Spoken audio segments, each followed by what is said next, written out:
All right, everybody, we are back with itsAkashi playing Resident Evil Village. I don't know about you guys, but I am super excited about this run, and I'm actually going to go on and kick it on over to Akashi with our wonderful commentator, the only Tugboat. Akashi, good luck, have fun. Awesome, thank you. I'm super excited to be here, be participating once again with Game Over Cancer. It's been a couple years since I was able to at the last in-person event, but it's going to be a good time here with Resident Evil. This is actually only the second Resident Evil game that I've ever completed, which is probably going to upset quite a few people. I know. We'll try to do some convincing to get him a little bit more in tune with the franchise. Alright, so as I skip this cutscene here, it is going to be the start on time, actually. And explain why you're not just immediately mashing that skip button as well. I would jump right into the skip, but normally we play with a special live split timer that was created by Cursed Toast, part of the community. And so normally the timer would start as soon as I skipped this cutscene automatically, but where we're doing this for Marathon, I'm just going to get right here so we can get in position. Okay. So, anybody who wants to do a countdown, go for it. I'll do it myself if you want. We'll start in All right. 5, Give her. 4, 3, 2, 1. Gifts we gave. Beautiful. More you took. She's not. So one thing to note, I do actually, even though I haven't played Resident Evil 7 before to completion, I do know one thing is that you cannot skip the cutscenes in that entry in the series, whereas this one gives us the ability to do it on pretty much every cutscene that we get. So we actually don't get as much of the story. That book's too scary for you. Yeah, and it's even like the smallest little transitions too. Sometimes you can just skip right over those and they'll put you in a place that even just like normally walking or running to will actually just be slower than just mashing a reset button or something like that too. Or just skipping a cutscene even. For sure. Well, even just some of the other like setting your entries, baby down right there. Yeah. For some reason they made putting our little Emma to bed there a cutscene rather than just making an animation, so we get to skip right over that. If anybody else there's a lot of really weird stuff. If anybody else is familiar with the series, that cutscene that we just skipped there, Chris from some of the previous games, he actually came and he opened fire on the house. What a mean dude. You're supposed to punch boulders, not shoot people. Well, he will punch some boulders, or at least we'll get some more story on that here soon. That's the important lore, after all. Exactly. So after Chris was visiting Ethan's house here, we got into one of his vehicles, which was then knocked off the road. So we're wandering through the woods here, trying to find some shelter. Just a little hobble from that car accident. Yeah, just a little swaying. That's okay. Let's say Ethan knows how to shake it off. He'll shake off a couple things throughout this run. Particularly here in this first half hour, we'll see quite some damage on certain parts of Ethan's body. And we should probably even say that too. If you're kind of like touchy about that type of thing, if you don't like seeing blood on screen or any sort of like mutilation, I suppose, like there'll be some points, and we'll give a heads up for that too, to kind of look away for a moment, because I don't know how that will sit with you, but the game likes to kind of lean into it a little bit. Honestly, we're already kind of getting into one of those areas. If you're not much into gore, there are quite a few murdered crows here hanging from the trees. This was done by one of the antagonists of our game here, the friendly lichens. They just really want pets, and when they run at you, they're just a little too spooky for our liking. We're going to follow this one here, though, because he seems like he knows where he's going. He's going to lead us out of this. We were in a pretty bad car accident. We're pretty shaken up. Our wife, as far as we know at this point, is dead, and we got no idea where the daughter is, so we're going to follow that nice guy that was running on all fours. As far as we know, if we watched the cutscene, she'd just be on the ground.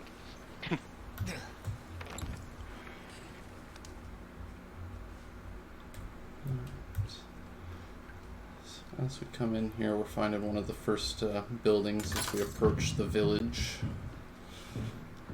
The game kind of revolves around this as a main area for the majority of the game. We'll keep coming back through the village whenever we can.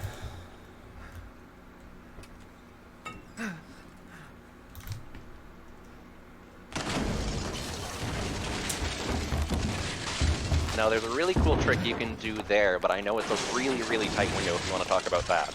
Yeah, so that's actually a pixel-perfect trick. It's the only one that I know of in the whole game. We do have a few out-of-bounds later in the run, because this is any percent New Game Plus casual. New Game Plus being important because we're not going to need to pick up as many items, and we're not going to need to do as much inventory management. But yeah, that was the first pixel-perfect skip of the game. It only saves roughly 3 seconds or so there as you look up at the ceiling while everything shakes above you.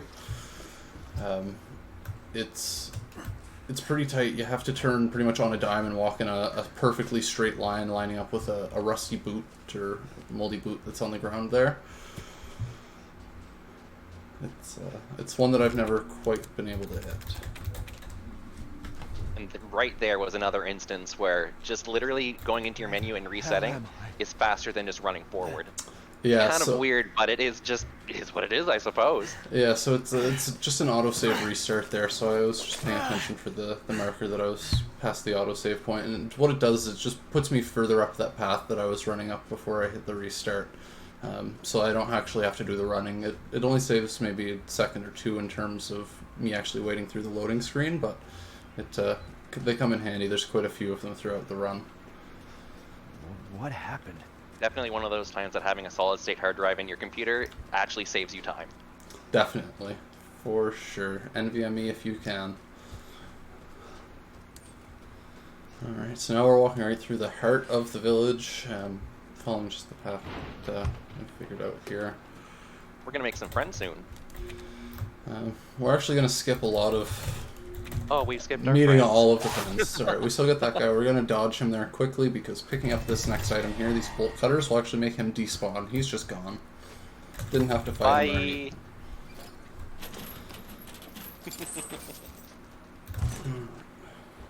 Now we're actually getting into the meat and potatoes of it. Yeah, now we're actually going to get to really see Lycan up close. Now, this was the moment when I started playing Resident Evil, and I've played through all of the Resident Evil up to this point, and I was like, you know what? I'm a professional. I can do professional mode right off the bat. No, I couldn't. I died a lot, and I went back to normal mode fairly quickly. Yeah, this section in particular, especially if it's your first time playing through it, can be pretty intense, especially if you're starting on a difficulty higher than what you're ready for. That doesn't really affect us as much here on New Game Plus. As you can see, I have a variety of powerful weapons with infinite ammo that we're allowed to bring along in these New Game Plus runs. So this section normally in a run, you're running through all these buildings here in the village to get up to the high ground there. Obi-Wan would be proud of us. Doing that, you would find a few ammo drops, things like that. We don't necessarily have to get those because we're not after items here. So we're just waiting out the timer that's actually running in the background for this area. It's about three and a half minutes there. We just gotta wait and survive. I almost got a taste of ya. A few of them will try. The main strategy here is to just keep FPS as high as possible to help the timer progress along. Turn on and shoot them as I hear them get close, but we're really just waiting for another friend to spawn just over here beyond this tree. He's the big boy friend. He's reminiscent of Santa, really. And he's definitely coming to town. He knows where you've been sleeping. He knows if you're awake. Yeah, and his hammer will make sure that you're not awake when he's done. Who can forget Santa's hammer? Yeah, it was actually a common misconception about the giant sack that he was carrying around full of toys. It was actually a big hammer. He should be arriving here any second.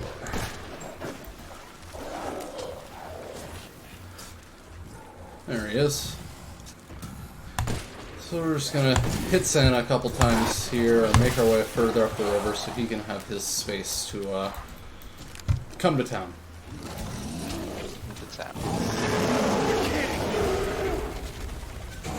It was really cool watching the game progress in terms of speedrunning too, just because there was such an active community almost right away as soon as the game came out that it seemed like there was a new trick almost every other day that was saving time here, there, or we'll even see some really cool showcased clipping later on in the run too, which will be really, really cool.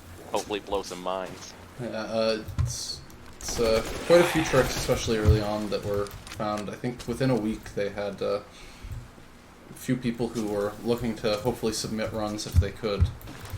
I think the first one that caught my eye was our first Out of Bounds that's coming up here in the next 10-15 minutes or so. It was initially dubbed the Woke Skip. It's pretty fun. It's definitely what got me hooked into running this game.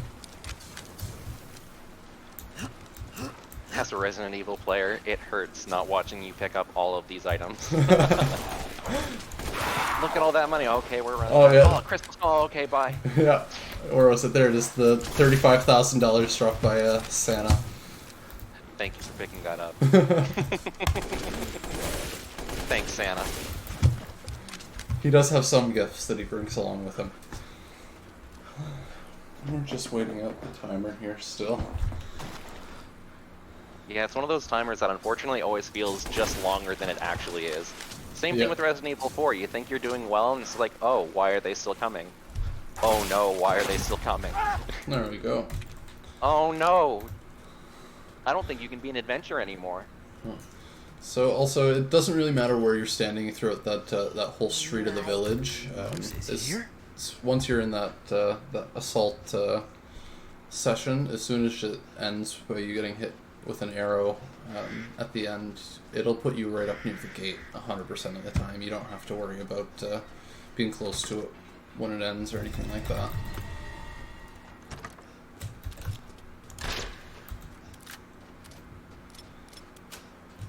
This is another funny part just to watch you blaze through as playing casually for the first time. You look at it and you're like, oh, I don't like the looks of this, and now it's just like ping explosion, nothing. Yeah, no, that field on the first playthrough is definitely something scary to approach. You can hear all the lichens roaming throughout it, but you can't tell where they are until they're pretty much right in front of you. And on a first-time casual playthrough, you don't have much ammo, you don't have much for weapons. It's a scary time. So a lot just happened right there. Even really, we found a couple people who were shacked up in a little shed there. A girl and her father. They had been attacked, and the father wasn't doing too good. He had been bitten by one of the lichens. So we found a way to get them in here. This is kind of their main base of operations in the village. This is Louisa. This is her house, and we're gonna have a little party with the villagers that are still around.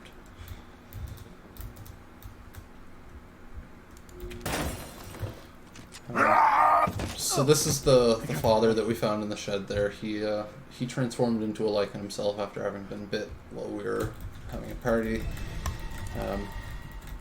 After he bit us, we managed to escape, but the house somehow took to flame, and The fire's moving fast. us and the daughter here, the only survivors that are left. So we're gonna Don't worry. drive our truck through a wall so we can go upstairs, because we couldn't have just gone upstairs without driving the truck into the wall first. I was gonna say, it's really confusing watching it as you skip through cutscenes. Don't get it. Yeah. And also, you missed it really quickly there, but we skipped through it. But our friend there also, let's just say, is no longer with us. She took another path. So her father actually returned after we escaped him, and he was semi-coherent still. He said her name, so she wanted us to wait for him, and she ended up taking a tumble down 2 stories into the fire with him. So we were the only survivor of the house party at Louisa's, but we're making do. We're gonna go to a castle. We hear there might be some hints about our missing daughter there. And you just keep running past that old lady. She doesn't really have Too anything much. for us. A few This leads to the castle. words to discourage us and intimidate us, but we're not too worried. We got a couple parts to our door here, and we're We're making our way up through to the castle. Nothing but blood in there. Nice village. That was nice and quick. Oh yeah, we got through that pretty good actually. So up here we're actually going to get our first sight at all of the bosses we're going to end up having to fight throughout the game here, because the cutscene doesn't actually let us skip it right away when the notification for it comes up. So around the room here we can see the 5 different bosses that will be trying to stop us in our way throughout the game. But we only get a quick sight, because the one that captured us, Heisenberg, has decided we're going to run through this like and death maze through the caves. This was another one that got me on my first playthrough, just because at the very end there's really strange placement to try to like get past everything, and it's just like, oh, it was a little wonky. Oh yeah, I can remember at the end of it here when we get to the last room. It took me quite a few tries to figure it out, and it's because there's only a very slight indent on the back wall where you're supposed to take cover. They truly are as strong as they say.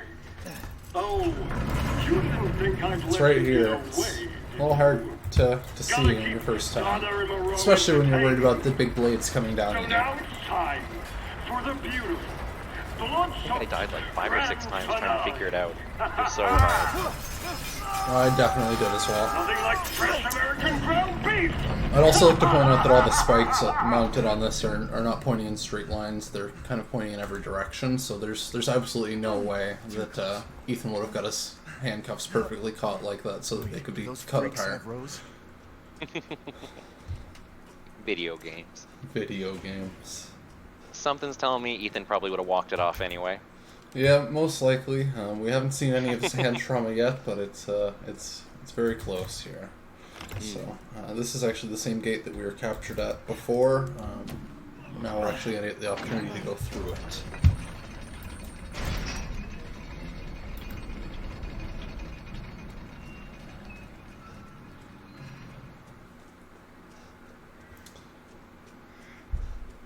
As we run through here, actually, if we have any donations, probably not a bad time for it. We got a pretty slow start to the castle here.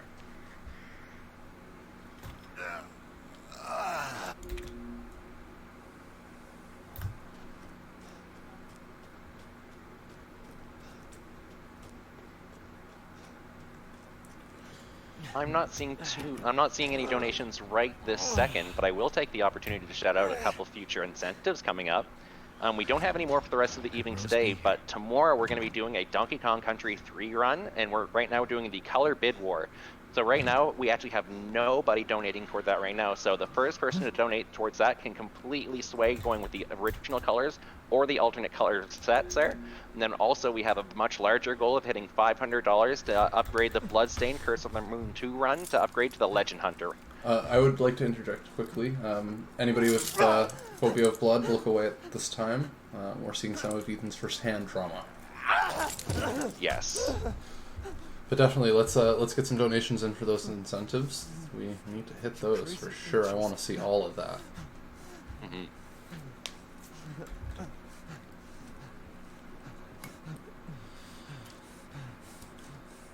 I'm not sure what they keep in this these green bottles laying around this castle, but they can work some magic, that's for sure. Oh yeah. Glue you right together. Magical gloop juice.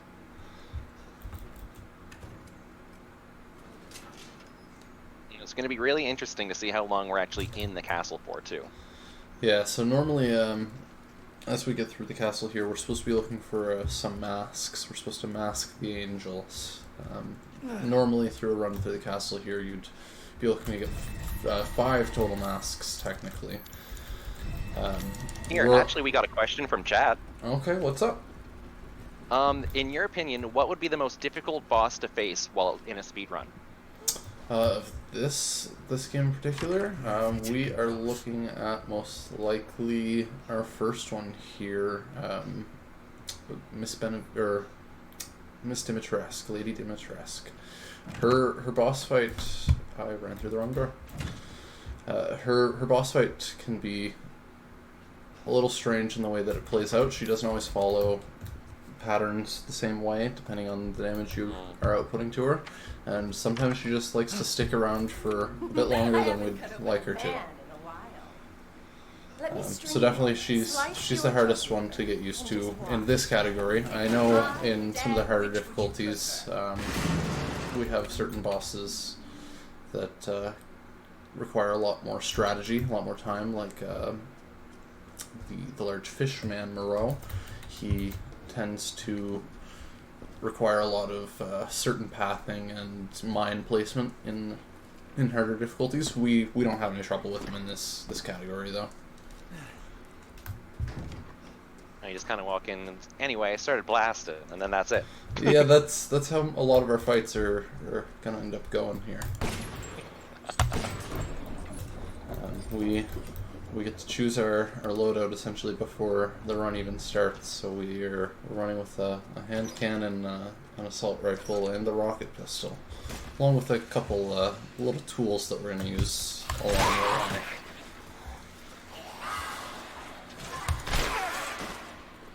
Yeah, we're starting to creep up into that time where it's going to be really, really neat. We're starting to see a couple of the sisters who we would have seen in a cutscene earlier before. They're the daughters of Lady Dimitrescu. They're the reason these flies keep showing up all around me. Again, though, in these conditions, these boss fights are pretty easy. Already done. I know I think in the new game run of this, that fight requires, I think, 7 shotgun shells and 15 pistol, just to get through her. And in this mode, it just takes one strong forehead poke. Yep, I honestly, I think I could hit her just about anywhere, and it wouldn't make much of a difference. So we're coming through here. We just picked up one of our first major key items, the Sanguis Virginis, which is what Lady Dimitrescu used to create her daughters, if you follow through all the lore and the notes that you can find around the castle. She used the blood of virgins as well as these bugs to create these beings that don't seem to want us in their castle. Well, this one actually wants to give us a tour. Bye. She It's doesn't. funny too, knowing that you've only played Resident Evil 8 and 3, and then you talk about just like crazy lore and stuff, like you don't even know the half of the crazy lore in Resident Evil. Oh, this is tame in comparison to a lot of the other stuff that goes on. Yeah, no, I know there's definitely some more to it than even just Ethan's storyline and what I saw through 3. But Oh yeah. I do know that currently the whole franchise is on sale on Steam, so I managed to pick up quite a few of the other ones the other day. So hopefully we'll start diving into those soon. I, for one, am excited. I always love watching people play games that I love for the first time and just take it in just fresh. Oh, it's always so fun. They should be. Then good you'll to- really get to see Chris punch a boulder. Hopefully, I think that's the one that you get to play co-op as well. So maybe you'll get to punch boulders with me. I would love to, my friend. Alright, so we're running through just the dungeon maze here. The liquid in the floor is definitely blood. And we have these vampire beings that are hiding beneath it, trying to stop us on our way as we run through it here.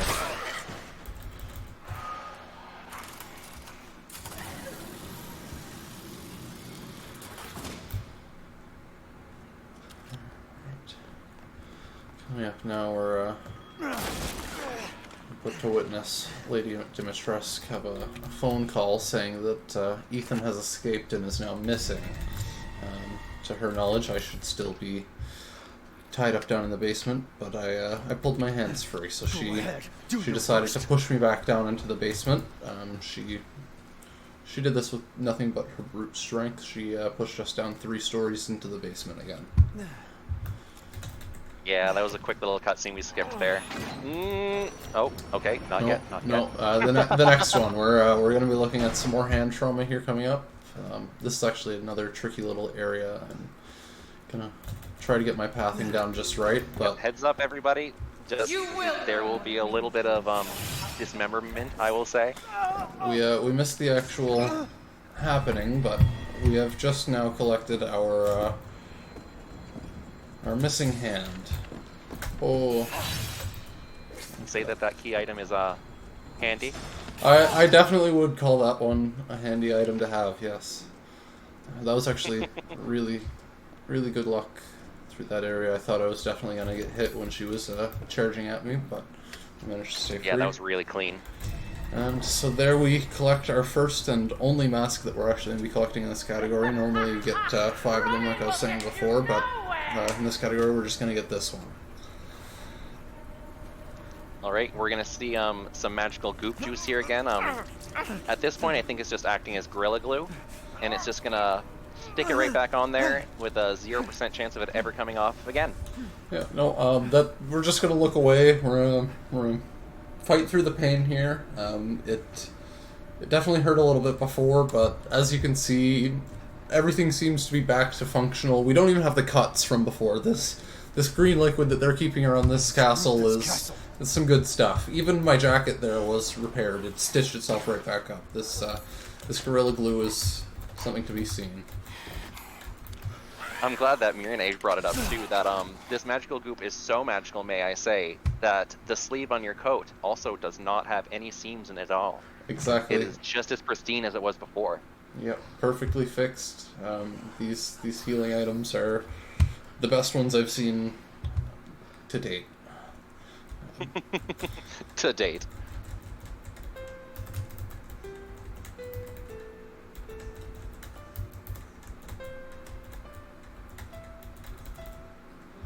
Proud of you. I get to bask in my beautiful piano skills. When he first started doing the run, it was, hey, Tugboat, how do I do this really fast? Like, I can't read the notes. Yeah, I was never much into music through my schooling days, so I didn't know my way across the scale there to even know what keys I should be aiming after, so I definitely needed some help there in the beginning. Thankfully we've got a nice little cheat sheet guide through the Discord community that I can use now, so I just remember 7 left, 4 right, and I don't even really need to know the music. Alright, so let's talk about what's happening right now. Alright, so I'm gonna throw that pipe bomb right there at that chest, and we're gonna use the door frame to go over here. First try. First try. This was the out of bounds that I first saw that got me interested in the game, got me interested in speedrunning it. Just using the door to bump yourself right out of bounds there with any kind of explosion. I say any kind, but the pipe bombs are really the best ones. And with that, we skipped the rest of the castle. We can just go right into our boss fight here. It's beautiful, so clean. It's a good one. That one's actually the friendliest of the out of bounds that we're going to be taking throughout the run. There's 2 more that they can be a bit more rude, let's say. The reason that we had to go through the castle as much as we did is for the key that we got out of the piano. There's a door, I don't want to say, probably another 40-50 minutes through the run. Looks like you're outside. That we will Matches your inside. need that key for. If we hadn't have done it, we wouldn't have been able to get through the door, and we would have been soft locked from that point on. Yeah. There's quite a few order things that kind of impeded the community as we were learning about the out of bounds and everywhere that we could go. Just because... Yeah, there was a lot of really strange soft locks that if you were to kind of clip through a wall, it would just lock you in very strange other places. Well, not even just that. There was problems where if you used an out of bounds to skip to a certain area too quickly, like we found skips in the castle that could get us back to the village entirely skipping this fight. But because it skipped pickups for certain items in certain orders, we weren't able to get through without soft locking. So there's even a soft lock potential coming up here with the second out of bounds that I'm going to be doing, where even just picking up an item in the wrong order will throw the whole system out of whack. Like I was explaining before on the question about the most difficult boss fight in a run, She doesn't want to seem to move into her next phase for me here. There we are.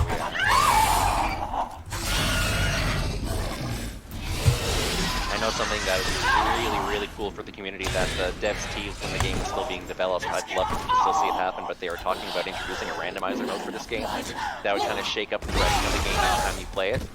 And when you play through the game, you almost get the feeling like the game could be shaken up a little bit, but like with all of the sequence breaking and all of the just straight breaking of the game in soft locks, you're not able to kind of get that freedom that it almost wants you to have. So it'd be really nice to see that kind of like, I'll call it a difficulty introduced in the future. Yeah, no, it would definitely be really nice to be able to do any kind of randomizer, be able to visit the different areas of the map in different orders. It'd be so much fun to be able to do. But the way that they structured the game, it requires certain items as triggers to progress into areas, so it was tricky, especially for even the community to even try and figure out a way for a randomizer to work, just because certain items are needed, and not always for reasons that are apparent. Looks like I'm getting out of this place. That was a nice castle, by the way. We're making our way through. So we've collected our first flask there. We don't really know what they are yet, but there's 4 of them to collect through the map, and we're pretty quickly figure out here that when they took our daughter, they did some pretty messed up things with her. Here our boys together as one in reverence. We call on They made her collectible. They really did. So that was just another quick little cutscene with the hag. She likes to give little lore details, but in that cutscene we saw her put that key away in the chest, so we know to grab it there. It's a key that we're gonna keep evolving, which I think was also a feature in, at the very least, Resident Evil 7. I'm not sure about the other entries in the series. Keys that you just had to keep adding on.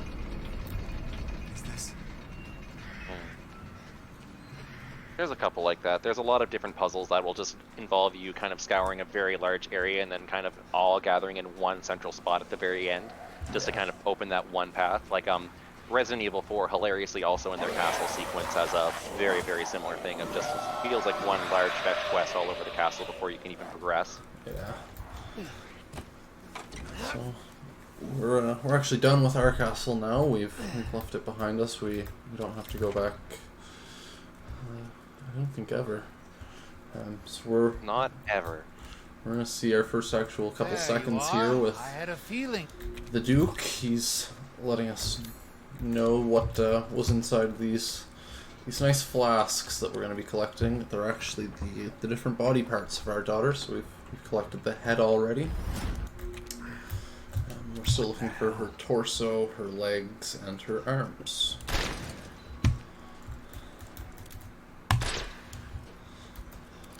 The rocket pistol makes things such a joke. The rocket pistol does. So we actually, that second shot that I took there over the wall, it's actually going to open us up for another slight skip here, so we don't have to walk quite as much through the village as we progress through to find the house with the red chimney, as the Duke called it. He told us we would find our next clue there.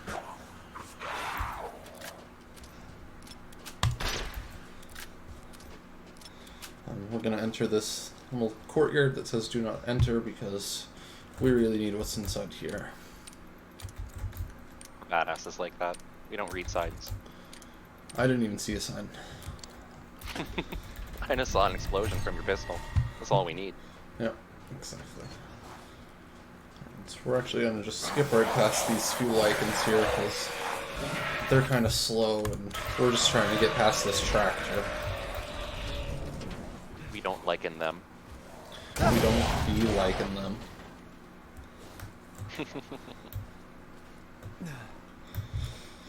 Alright. So normally, like I was saying before, we that little skip through the roads of the village here, normally you have to run down and do a bunch of maneuvering over the rooftops to get through into this yard, but we were able to just knock the lock off that door so we can skip doing all that. And we've arrived at our destination, the house with the red chimney.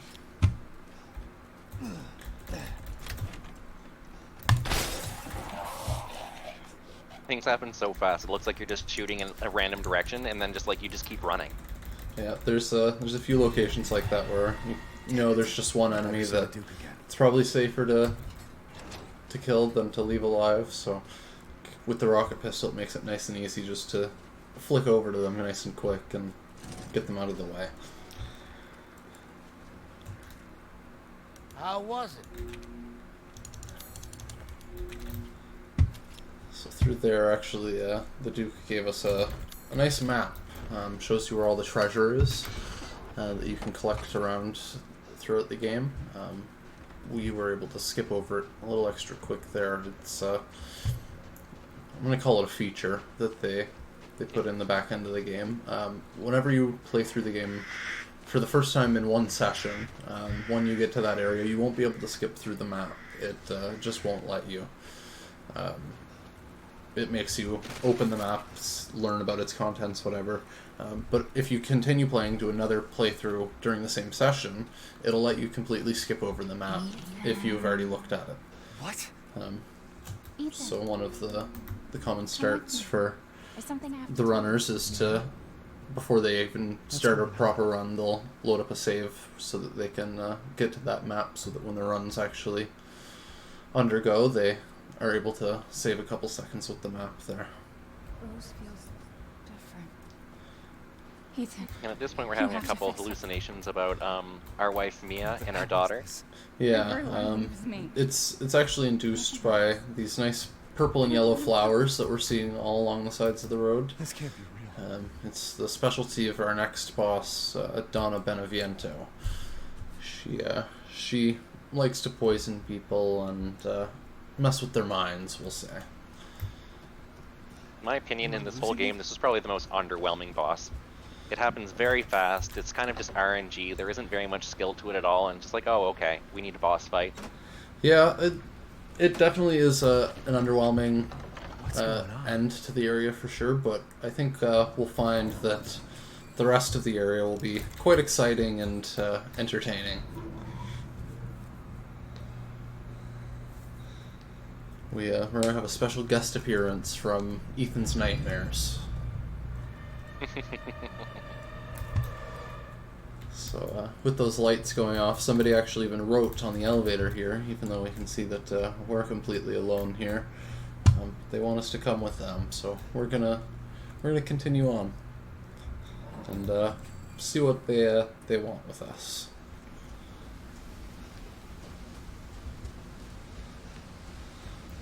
Beautiful view. I would love to have a house like this myself, though. Right on the cliff like that, it seems Gorgeous. a little jarring, especially if you're afraid of heights, but definitely a beautiful view.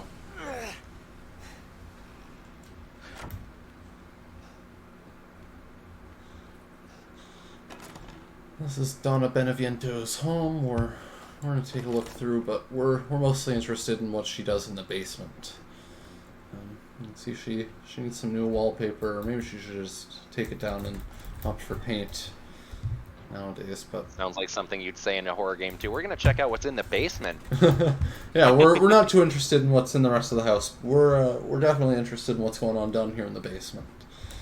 I think Miss Beneviento might have some special surprises in store for us, though, as we look for more parts of our daughter in these little flasks.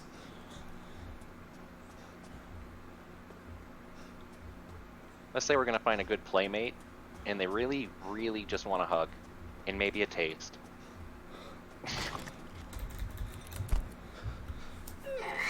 So now we must embrace the darkness once again. Last time there was some writing, this time, well, we get the creepy message of staying forever, but also our inventory has been stripped, Where's my gun? and the doors are locked, and we have a strange doll on the table. Exactly what you want to have happening. Exactly. First time playing through this session, you have to kind of disassemble the doll to get clues to progress forward. We're going to kind of skip a couple of the items that the doll gives us clues for, like the code for that door we could have got from a ring, but we would have also had to get a key to unlock another door, and all that's just really slow, where we can just get our winding key and come in here and Run. run. Why is this here?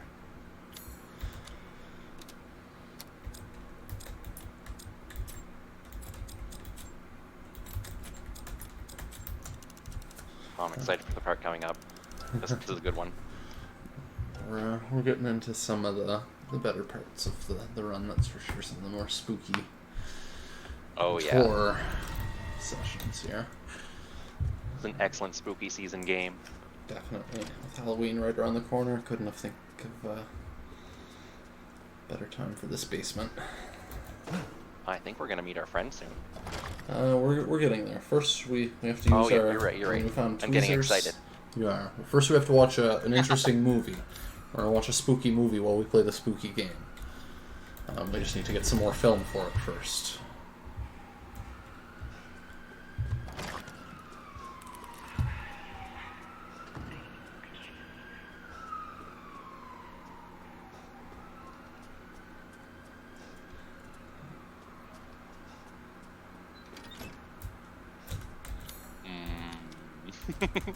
I'm just sitting here waiting.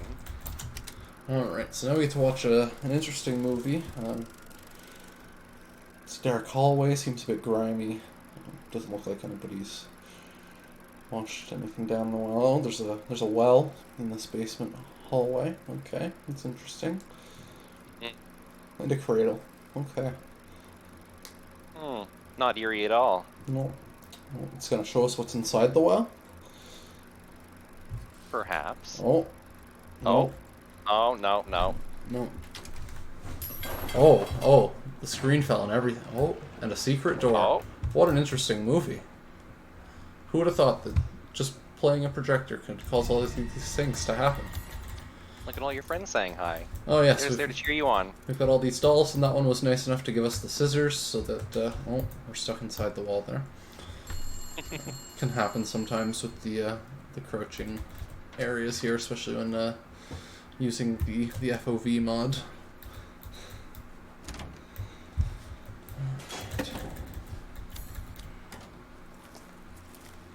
So, I don't know about everybody else, but I personally was a little underwhelmed by the movie we watched, so I think I'm gonna try to figure out what was in the well myself. Right, so Good idea. We need answers. we do need answers. We gotta find out what was down there. It was trying to tell us something. Oh, things are already starting to seem familiar. I feel like I'm in the movie. Right? I can even hear the cradle rocking back and forth already. It's still empty. Alright, what's down in the well? No hesitation, we're going diving right in. Yep, we're not even thinking twice about And this. We need to know what's in this well. It's a A key! key. Oh, well, that's underwhelming. Oh, Oh. Oh. that was why is the baby crying? He wasn't even in there. Even broke the crib. He's just cranky. Who's hurting the baby? Why is he crying? Somebody feed him. Perhaps you. No. Oh, we're gonna try to avoid that as much as possible. Oh goodness, is that? Oh, that's umbilical. Why is it so long? Why is the umbilical cord so long? So for the people who don't like the spooky, there's some spooky coming up. If you Nope. couldn't tell. I don't know what made that noise, but I want to go this way. Good call. So, like I was saying before, we would have had to get a key and a ring and all that slow stuff. By not doing all of that, we actually were able to go through the door that was previously locked without even getting the key.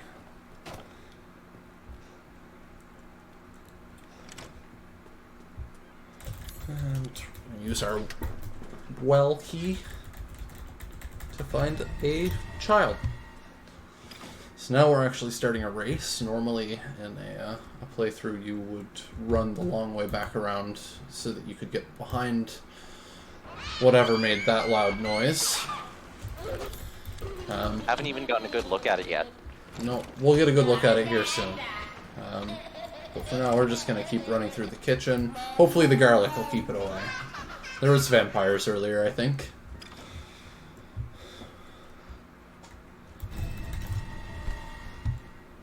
Oh, good. The darkness again. Yep, back to the dark. We needed the fuse for something else, though. Unfortunately, it sounds like our friend is knocking a few things down. Oh, there he is. Oh, there they are. Yep, okay. So, Hi. Thanks for the excellent sound. this is Oh. this is the baby. Oh, Oh. that's not what we want to see. That's not a big time loss. Well, let's a few seconds here. We'll run through the dark. Get another shot at it here. Come back. Well, it's a shame. We fed the baby. We didn't want to feed the baby. We did. They skipped the cutscene for anybody who definitely didn't want to see that. That's oh, not good. bummer.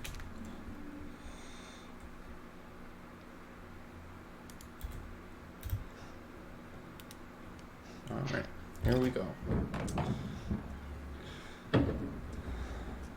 So what we're trying to do right now, it's called baby skip. So what it is when it lunges forward, there's a small amount of frames that you're able to kind of slide right past. Because at this point, it's supposed to chase you around and you kind of run around the whole underground basement area here. But when it does, there we go. Yeah, So at this point, we can just slide right through and then just go right towards the door. Yeah, there are a couple other ways to perform that skip. I was never very good at them, and a few of them are FPS dependent. You have to lock in your frames down to 60, and you're able to slip past them. It's generally viewed as a bit safer, but I always had a bit more trouble with it, so I stick to my method. But yeah, as you can see, he doesn't always play nice. Oh, and this elevator needs to speed up. I'm not your dad. Or are you? Ugly ass noodle head. He didn't like that. No, he'll yell about it a little bit, but that's fine. Bye. Thankfully, we'll never see that again. And I'm not just kidding or lying. That was the spookiest part of this area. We're actually just coming onto the end of our Beneviento house now, with our RNG air quotes boss fight with the doll Angie here. Try and find me. That boss fight that I was saying, I'm just not a big fan of. I don't know, like, when I play Resident Evil, I expect, like, big boss fights, and I know there isn't too much you can do when you're fighting a doll, but I don't know, I don't like it's just RNG and running around for a full boss fight. RNG, and we're really just playing a hide and seek here, but we get a little aggressive, because Angie gets a little aggressive. She bites, and so we use the scissors. Fucking monster. And as you can see, Angie's pretty strong. She doesn't care that we've stabbed her in the face with scissors. She even threw us to the ground and ran away. She wants to play more hide and seek. So that first location there was actually set. So now we're onto the RNG. We've got good RNG so far. Yeah, that's good.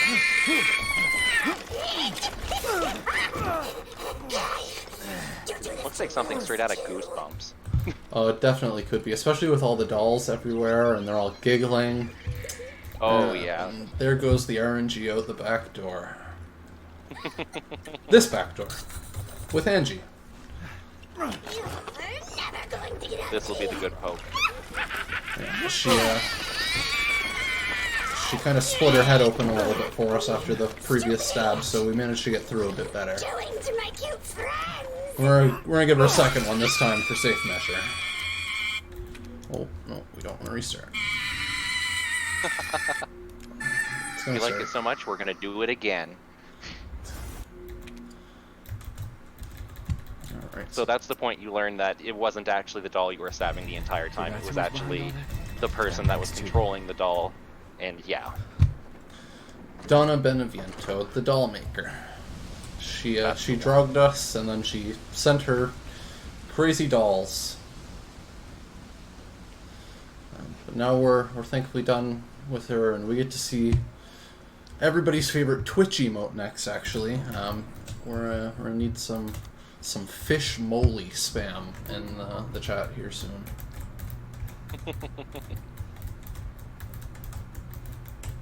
Gonna meet our fish friend. And he truly just, I think, wants a friend, is the sad part. he definitely does. He's very lonely. His name is Moreau, and he's forced to live in the mines all by himself. It's quite depressing.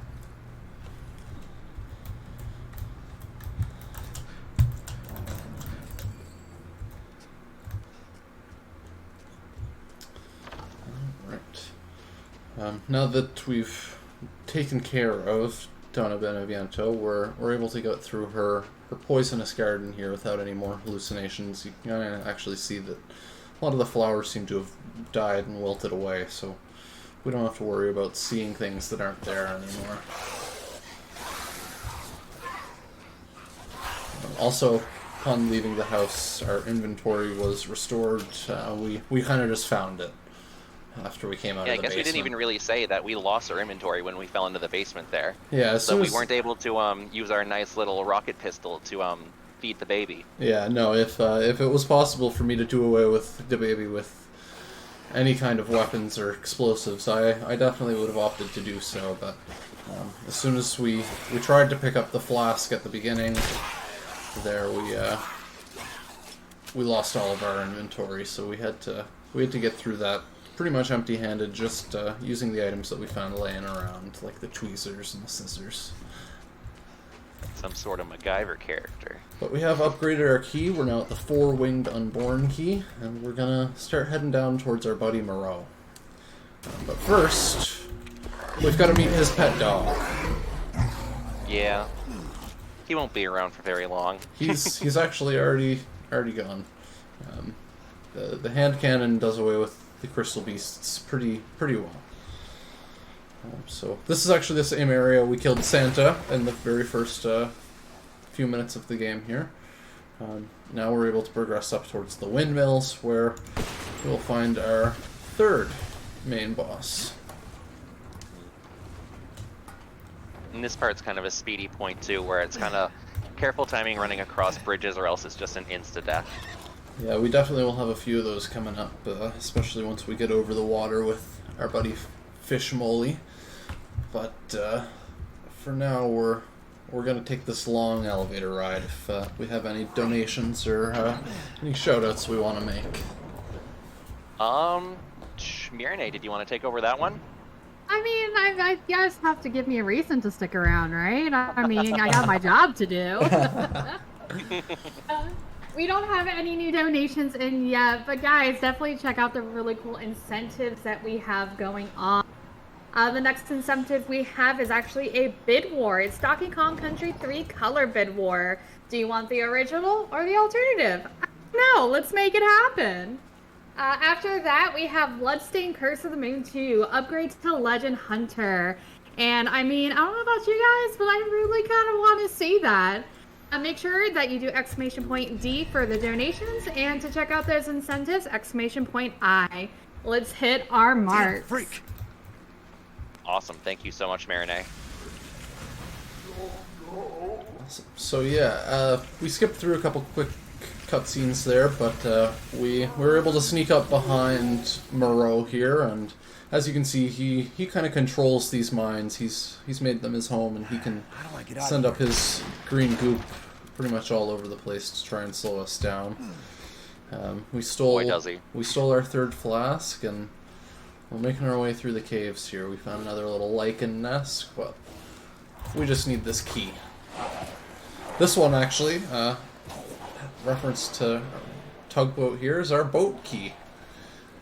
We're gonna use it to get around on a few boats, even though we're only going to actually plug it into one of them.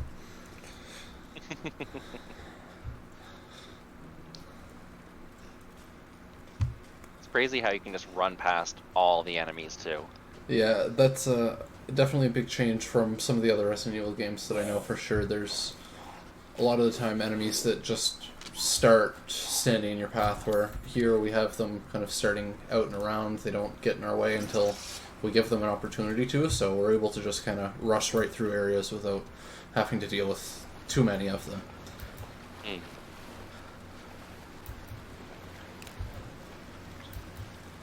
So our buddy Moreau has taken a little character change. He's What was that? A big boy now. he's swimming through the depths.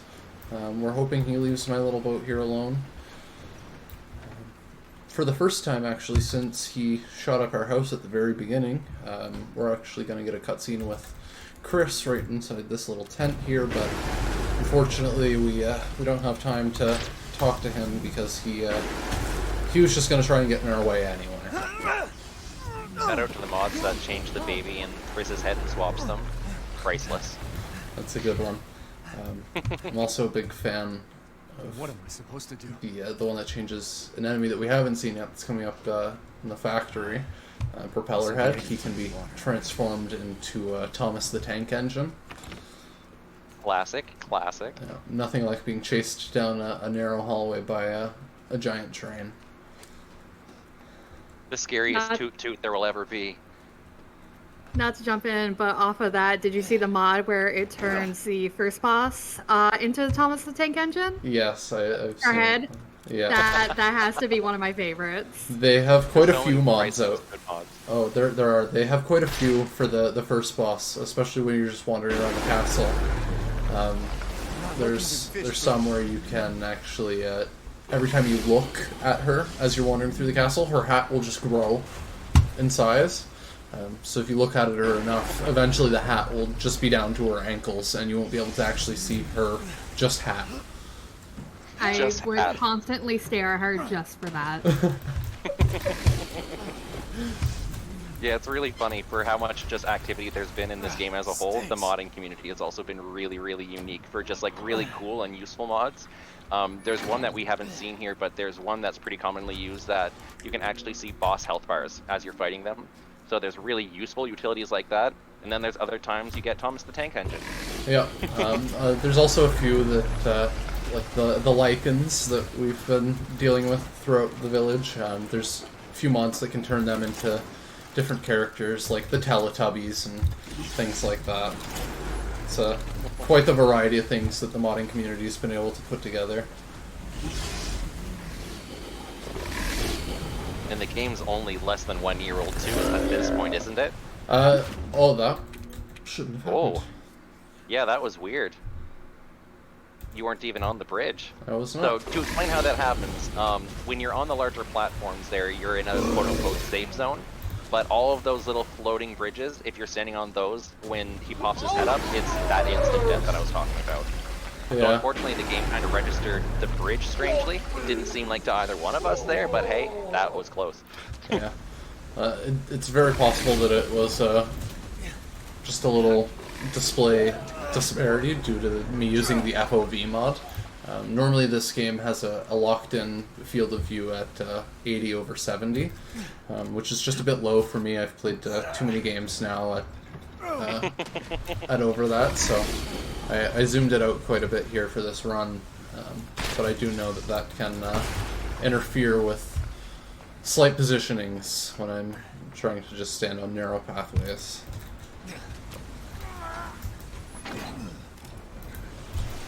Strength, he needs to open those latches. Oh, Caught myself a big one. In his defense, I guess it's freshly glued on. it is. We only just glued that hand back on less than half an hour ago, so You can't expect full strength on a freshly glued hand after all. no, you really can't. You can see my jacket's still a little bit dirty around where the cut happened, but otherwise we're doing. Which is interesting pretty well. because that wasn't there before. Well, we've been digging through some mud. We've fallen in some water. It's bound Yeah, that's to fair. make the jacket a little dirty. Goes to show that Gorilla Glue really sticks. It really does. It's good stuff. So what we're doing now is we're going to crank both of these windmills here. It's going to restore power to this this whole reservoir here.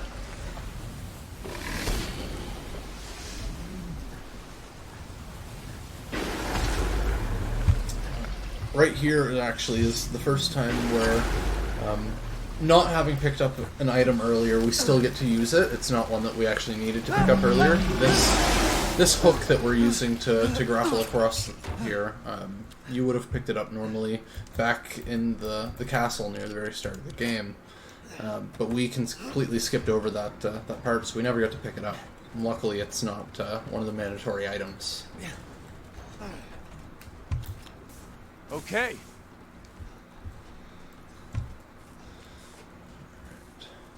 So we've restored power here. The reason we're doing it is because our nice fish friend Moreau gave us little tips and tricks.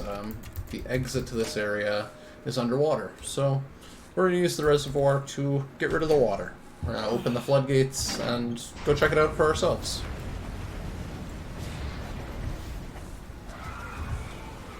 Got it.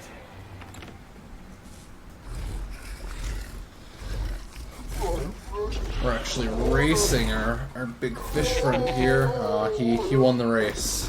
We're going to get slingshotted around by his tail quite a bit here. You almost went right into his belly. I know. Sometimes, by playing New Game Plus, we actually get a slight speed buff because of cuisine items, I guess, that you can create through the in-game shop. These boosts persist throughout through runs, so on New Game Plus we get to benefit from a slight movement speed boost, which can be used to get ahead of him there and just kind of get ahead into the boss fight area before him. But like you saw there, Just to shout out, that boss fight is already done. yeah, he's very, very easy. He likes to stick out his tongue, which is his weak point, and we're just gonna keep on blasting our way through.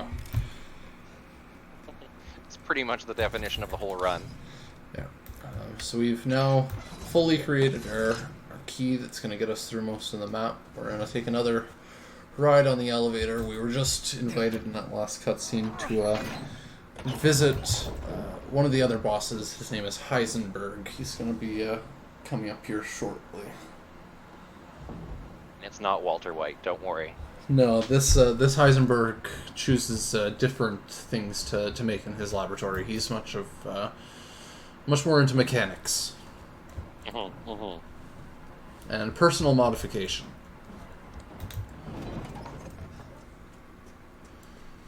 But that was actually very, very quick, very clean, aside from falling into the water unexpectedly. Moreau area. The really nice thing with this game too is a death doesn't mean that much time lost. Like even with the 2 failed baby skips in that one there, like each one was not very long. Like maybe maximum between all 3 like a minute and a half. Yeah, it's pretty forgiving when you're going for a PB. They can be devastatingly run breaking, but we press on. A couple little hiccups won't stop us now.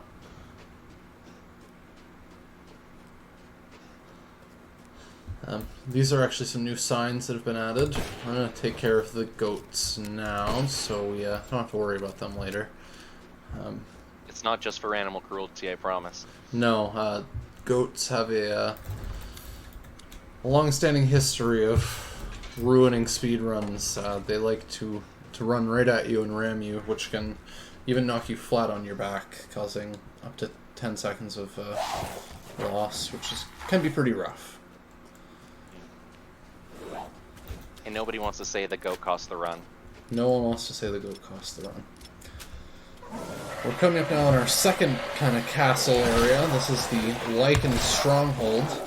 This place is quite comical to see when things like the Teletubby mod are enabled, because there are just hundreds of Teletubbies lobbying around, shooting arrows at you. In this case, we're just going to show off our fireworks.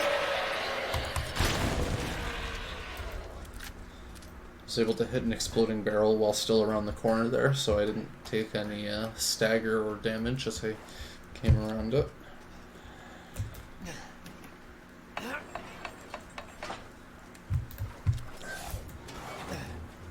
We're able to open up this next gate pretty easily.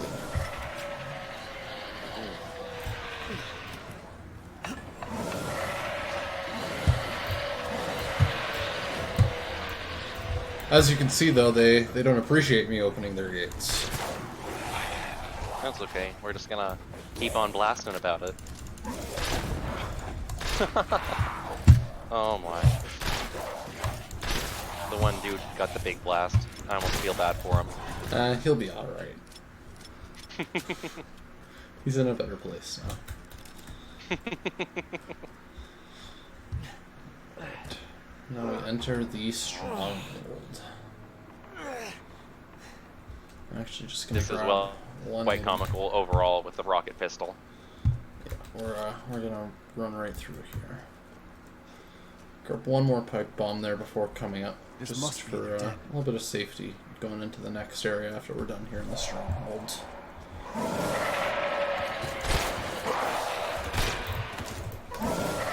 I thought he was gonna get a nibble.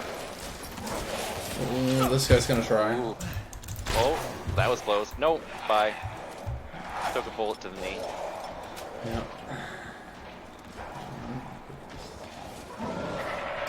Okay, It's nice big guy. because even though we're not necessarily killing any, if not all of the Lycans, the rocket pistol gives them a good stagger, which keeps them out of our way, so we can kind of just keep on running right through. It took a long time for us to even realize that the Lycan can even follow you into this room, because running so fast and having that stagger from the rocket pistol made it seem like they wouldn't follow you into this, and we thought it was a safe area. Yep. Now we get to shuffle through here. We get to see the Lycans feeding inside the walls. Mm. Yummy. I don't know how this one doesn't see us. But we've Oh, made yeah. it through. And somehow, I'm sure you all remember earlier in the run when we took care of Santa Claus in the river. He That's a sentence. he doesn't really care. And he has come back. He may have looked down and out, but he in fact was not. No. He might be a little upset this time. He's definitely sounding a little angry. I wanted to show you the hammer, and never really gave him a chance to show the hammers. Now, he's back with the hammers. And, he's pulling the Obi-Wan on you. Oh, not anymore.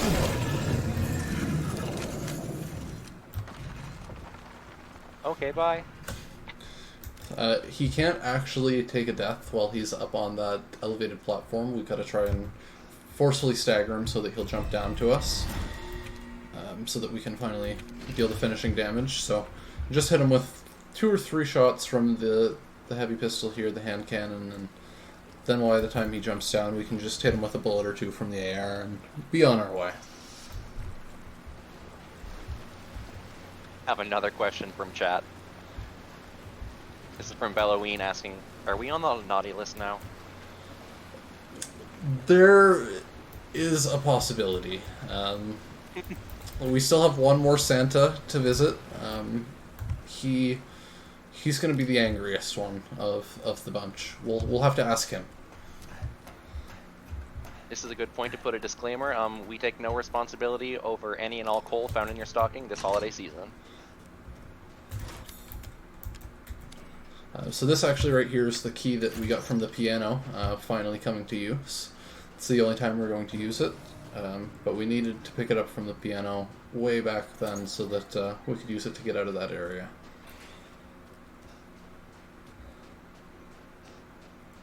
With that, If memory serves, we just picked up the last flask as well.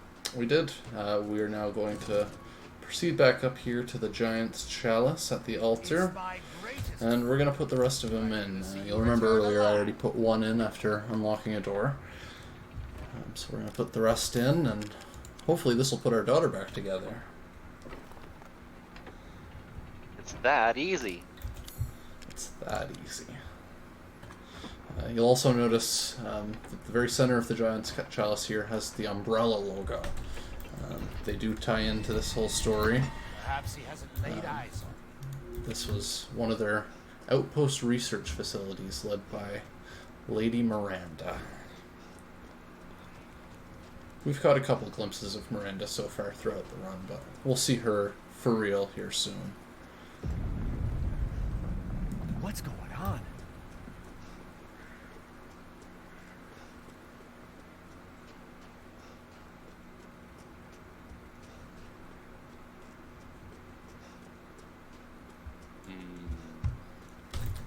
So we're gonna take And the this jet. is the point in the game where you're like, wait a minute, why do I see the Umbrella Corporation logo all over the place? It's everywhere now, and we start finding out a little bit more about how involved they've been.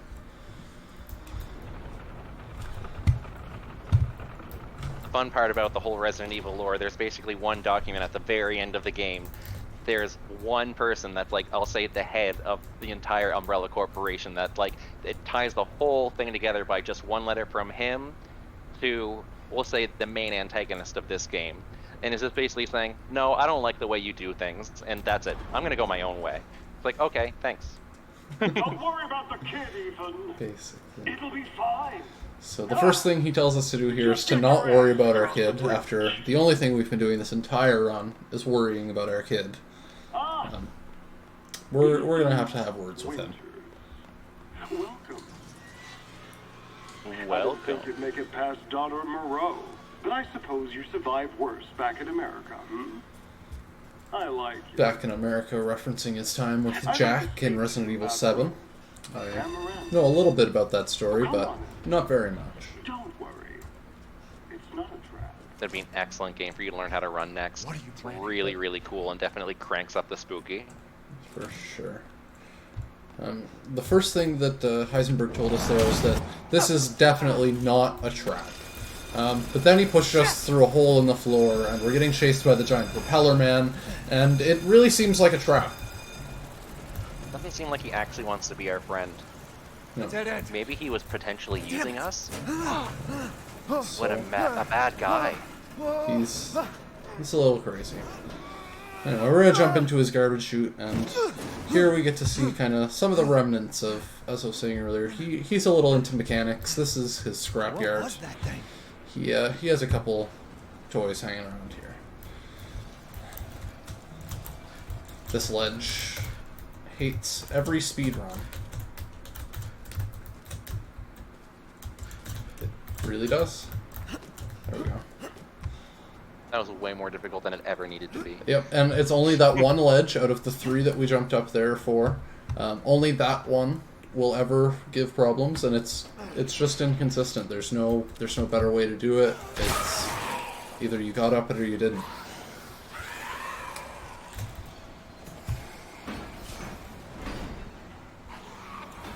It's as easy as that. You either got up or you didn't. You either got up or you didn't.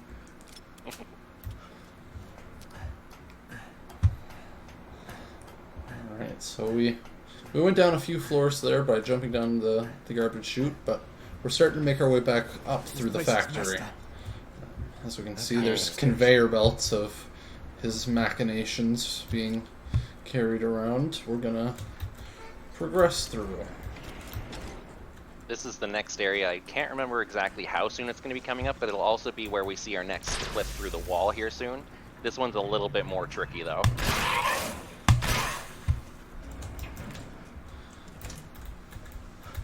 You would be correct in saying that we are very close to our next out-of-bounds skip here. Just gonna line that up. Well, it's alright. That's why we grabbed the spare. Excellent. And back out of bounds we go. So we're just going to go right over here so we can lose a little bit of height, so we can duck under here and get to running. Oh, that's not good. Oh, you took a little bit of a dip there. Yeah, it's an unseen ledge, but it will interfere with getting through the length of that out of bounds. Unlike the other out of bounds, this one is a lot more touchy for, I guess, getting a soft lock in the wall is a good way to put it. There's lots of invisible ledges and things like that that you can kind of tumble down that won't let you kind of progress any farther. And obviously that's not what we really want. Nice job, first try that time. Alright, so go through again here. As usually, we want to go fast, and I There we don't go. think a soft We're lock good is now. the way to do it. Nice job.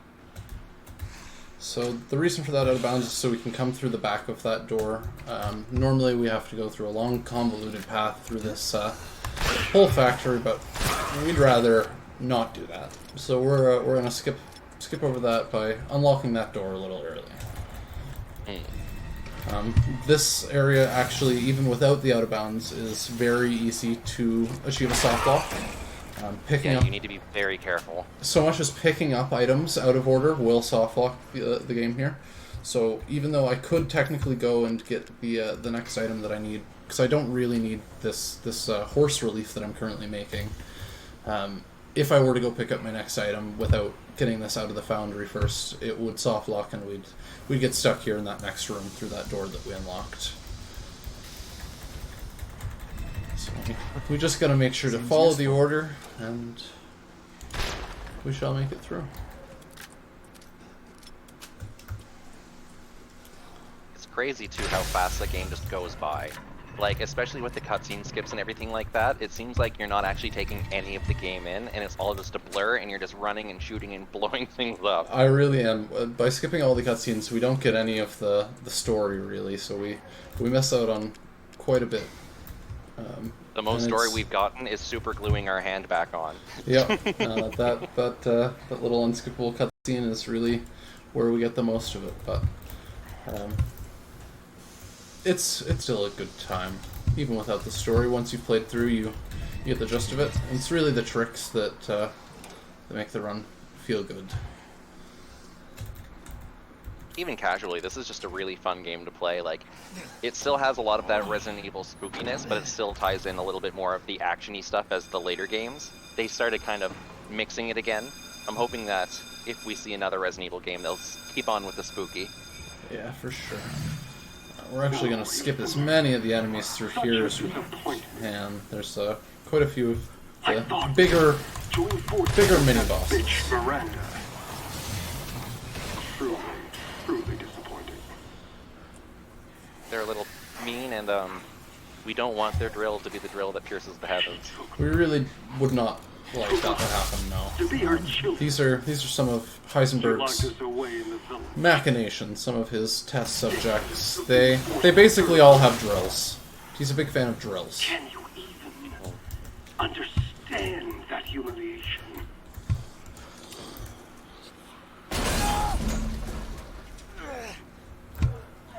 I'm not like my siblings.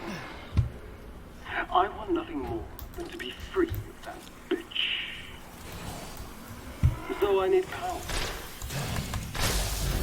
So with that out of bounds there, we're able to quickly skip kind of a little hallway that wraps us around unnecessarily. We get to just go right up the stairs and appear right back through a room by turning around. I don't even think I've seen that out of bounds before. No, that one was one that I actually I didn't learn when I had been running before and you'd last seen me.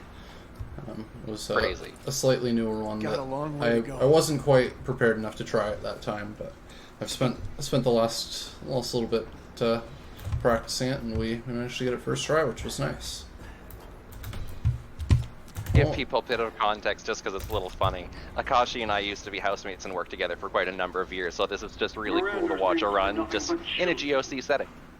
For sure. I think we lived together for 3 years. Yep. And then we worked together for a year before that. Quite a long run. I don't give a shit about your family drama. To give a little context to what Ethan is talking to Heisenberg about here, Heisenberg wants to go against Miranda and the others. Well, I've already taken care of most of the others, so it's really just against Miranda. But we're not into teaming up with him because he's also attacking us. Another one? Yeah, the plot-wise, the plan for our daughter here was where you want to put her back together and have a daughter. He wants to use her more as a weapon, where he sees her as... It goes with a lot of plot along with Resident Evil 7. Long story short, she can be used as a weapon. So he wants to use her as a weapon against everybody so he can overthrow things. But really, you just want your daughter back. Exactly.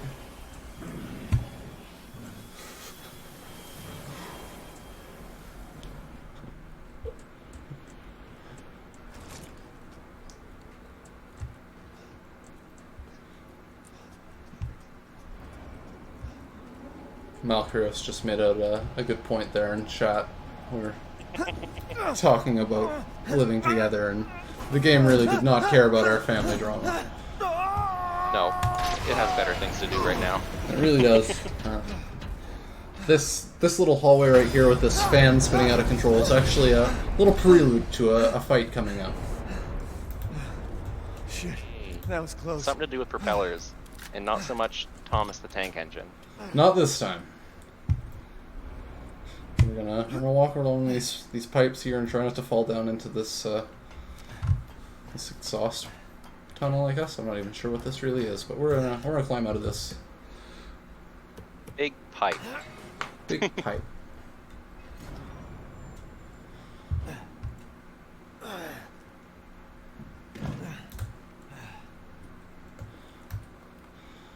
Now we get to go on with this game's favorite area transition, elevators. She'll start her Yeah. ceremony with your They definitely hide some drug. loading sequences behind elevators where you're just in there for a strange amount of time. For your Oh, kids. for sure. They That's the whole village. instead of loading screens as you're going between areas, they throw in a few elevators, and that handles the transition for them. Miranda. There are ways to pause buffer through them, but it won't really save me any time during a You're marathon the setting. only one who doesn't see your kid's power. Take Rose? I'd like to see you try. This has been a really clean run. Hasn't been too shabby as we once again wait for an elevator. We'll take some shots with the rocket pistol here to just knock a few of Heisenberg's friends off their conveyor belts. Want to be friendly.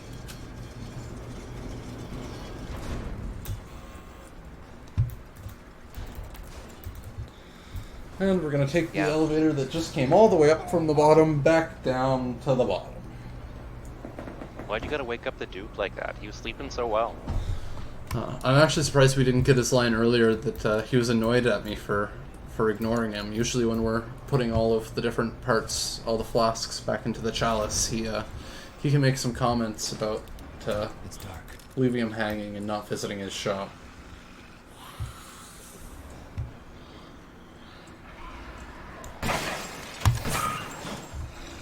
Yeah, I'm pretty sure this is almost the final like point of the game. There'll be the Heisenberg fight coming up, and then that's kind of the home stretch. Yep, we have our fight with Heisenberg, then we have a quick little section where we get to play as a certain boulder punching friend. And then we have our final fight of the game. We're coming up pretty soon here. And we're gonna show them our favorite Danny DeVito moves, and just keep on blasting. We definitely will. First, though, in our next boss fight here coming up with Heisenberg, we're gonna get to play with some of our own machinations that Chris helped build.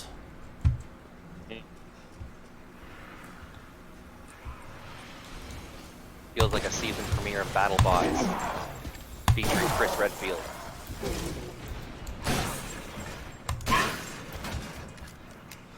I don't know what it is. I've been having enemies spawn there more and more lately. Strange, is that not consistent before? No, it wasn't. But also earlier during some of my practice runs, I had a couple enemies that looked like they were poking their heads through walls. So I'm not sure if it was. Interesting. I'm not sure if it was something that happened with areas I skipped well out of bounds, or what it is. Uh-oh. It doesn't seem to affect anything.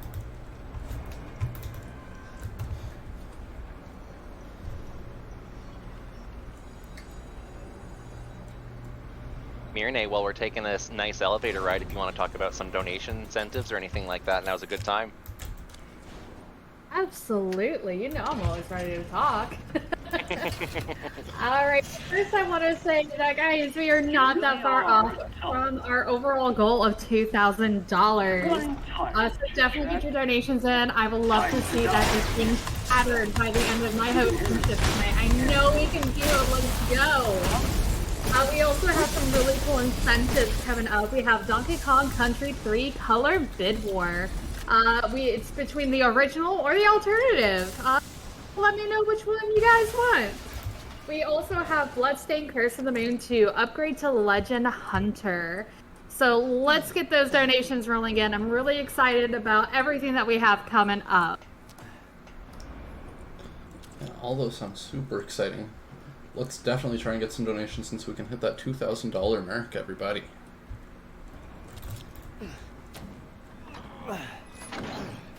Also there, while we were getting that nice message, some of you might have noticed that we had our little bout with Propellerhead. He didn't last very long. No, he really didn't.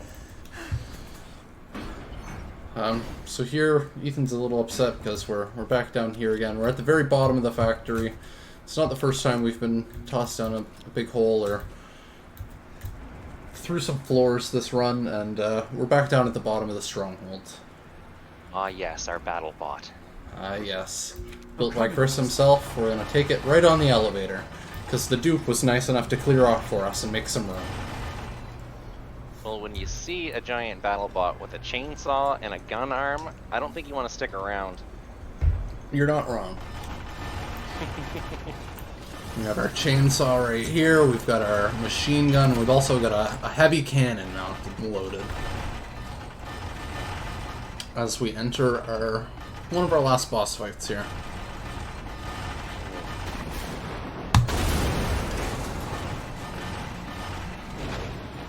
You're like a goddamn cockroach! You think you can take me on? I love the fact that this boss fight that Heidelberg will reference Chris punching boulders in Resident Evil 5. Yeah, we'll see the reference here. I think it's funny that Heisenberg knows about it. See, like, that's the whole thing. How does he know? He should not know. Well, he's part of the mold, right? He's part of the hive mind. So what does the hive mind know? Oh, we can talk about that. In my theory, the hive mind does not know. Because Ethan would be the only one part of the hive mind, and Ethan doesn't know that Chris punches boulders, supposedly. And lets Ethan listen to Chris talk about a story about that one time he was fighting a giant petrol monster in a volcano when he punched a boulder. Anything's Which, like, possible. Does Chris Redfield brag about that? I would. Is that Resident Evil 4? That he's proud of punching boulders? Hey, I don't know if you saw the size of the boulder that he punched, but it was massive, okay? And it was a big boulder. He absolutely smashed it. It was like 6 QCEs. That big of a boulder.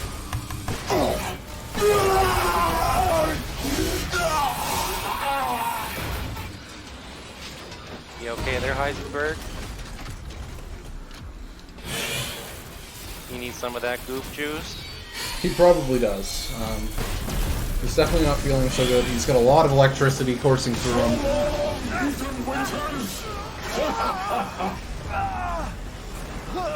You really should have taken my deal. Doing the flip. It's okay, because our BattleBot can fly too, so we're gonna be okay. Rose's power is one! Right after I murdered her!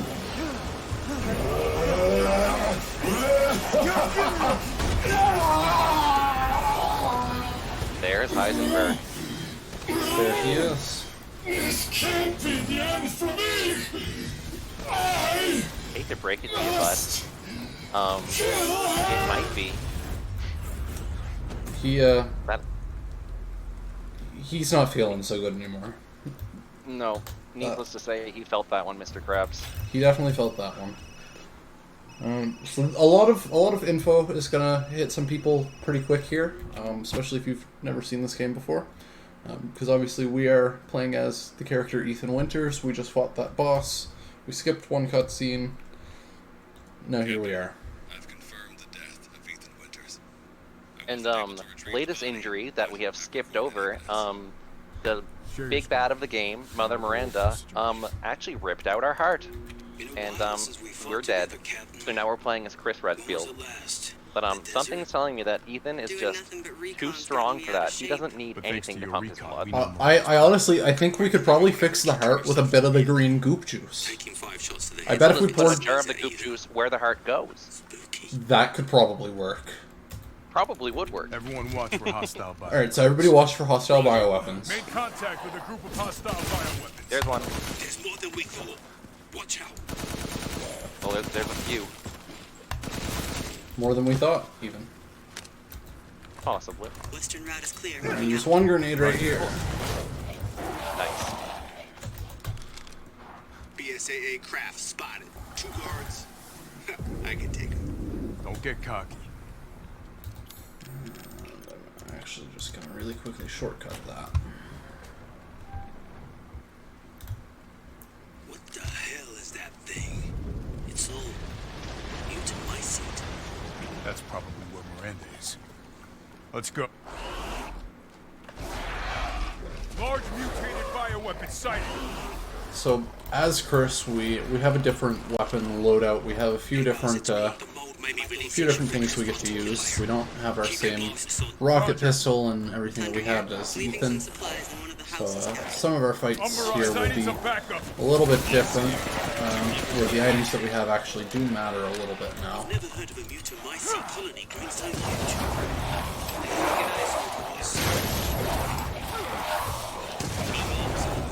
As you can see, grenades are the things that we really Target need. location. Damn, this is big. All right, Lobo. Marking the target. Roger that, boss. So Chris brought a whole team with him, and we're gonna start nuking the mold that's been growing all over this village. Reloading now. Just a minute. There's a swarm heading that way. And we're gonna let them come to us.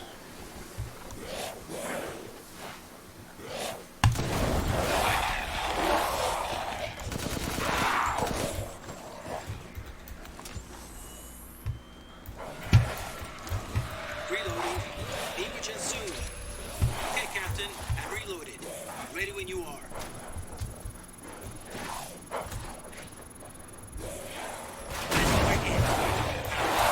Looks like it's about to collapse. Hold your horses. I'm reloading. Is that what you're hearing?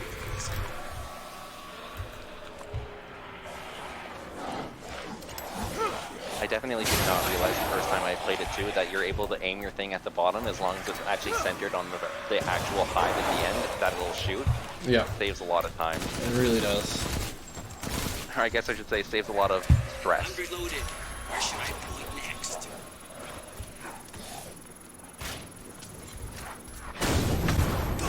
Boom. Take that. Good. Mega mycete must be below. I found a way. Coming out. up, we have our final I'm going Santa in. fight. The rest of you stay back.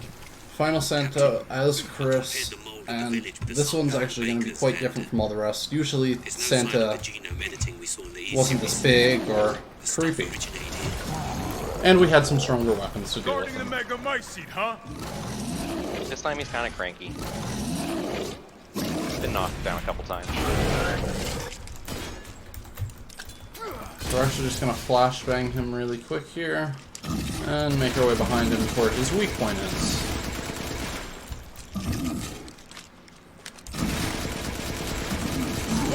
Yeah, it's a little bit of a bigger hammer, needless to say. There's an opening in the roof. Use it. Okay, I'm moving out. Chris really thinks we should use another one of his nuclear strikes, or whatever they are, the missile strikes, but I don't really think we need one. I think we can get this done with his assault rifle. As long as you just spray into his back, he really doesn't like that one. He really doesn't. And by using the flashbang at the start, I'll we're keep able to knock him Rest of down you, into stay position above with ground. the assault rifle and keep the damage going out at a point where he can't really get up until he's already done. I don't get any of this. How did Miranda even know Rose exists? A moldy little burn told Yeah, her, it's maybe? very slow to have to We lock can on figure with your that little out aim later. sight again. No, It's it's- much easier just to unload. For sure. For a long time, people were using grenades to try and bully him around and get out the damage needed. I But have eyes on Miranda at the the ceremony. one flashbang for Keep your the distance. casual playthrough Do is not all we move really until I need. give the order. I know it's too late now, but we really should have told Ethan the plan. There wasn't time. We didn't expect Miranda to act so soon. Even So so, coming up here, we actually found Mother Miranda's secret lair, Yeah. where she has a surprise This guest must to be the Miranda's story. lab. Someone thought to be dead or missing. We have locked up. Who knows? It was Mia Winters. You're gonna go, it was me. Oh, we're waking up without a heart. So Whoa. It's cold. we're not feeling so good. It's a little cold. It's a little snowy. A little wobbly. But we're doing all right. We're alive. How did I get here? Gotta start jogging, you gotta get that blood pumping. My Oh, hands wait. were cold, but we're really just gonna get picked up by our friend the Duke, the shopkeep. He's gonna give us a ride in his carriage to where we need to go.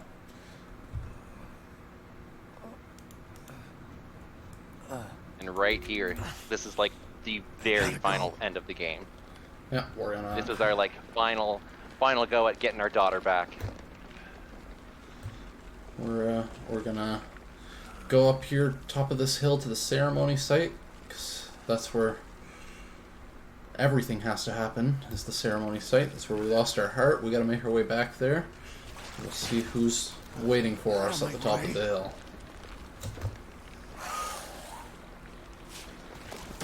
After getting to the bridge, we realized that we had enough green goop juice in our heart that we could run again. Go. You fulfilled your purpose, So here we are in the final boss fight with Miranda. She's very difficult. As you can see, we're already in her.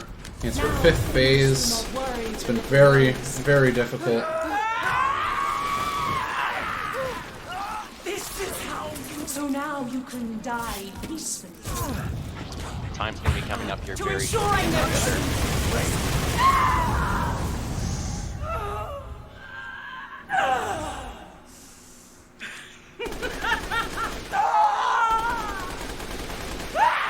So time happens as this last cutscene starts. So time. Awesome. You made it look easy. Aside for a few little mess ups, it was a pretty solid run. Now we get to Totally. see Mia Winters as she finally gets reunited with her daughter. But not Ethan. Unfortunately, no. As we'll see here in one of the coming screens, the father's story is now done. Ethan's story in the Resident Evil universe has come to an end. Well, GG, that was an 131. awesome run. Thank you. That was sick. Thank you so much, Akashi. Always a pleasure. Always, always. Thank you guys for having me, and thanks to everybody for stopping by and watching, and everybody who's donated so far. Let's keep those donations coming in, keep it rolling, and keep at this good cause. Absolutely. All right, everybody. Don't go anywhere just yet, because we actually have Mega Man 10 coming up by Pro Pierce. We're going to take a real quick break, get everything set up for you guys, and we'll be right back.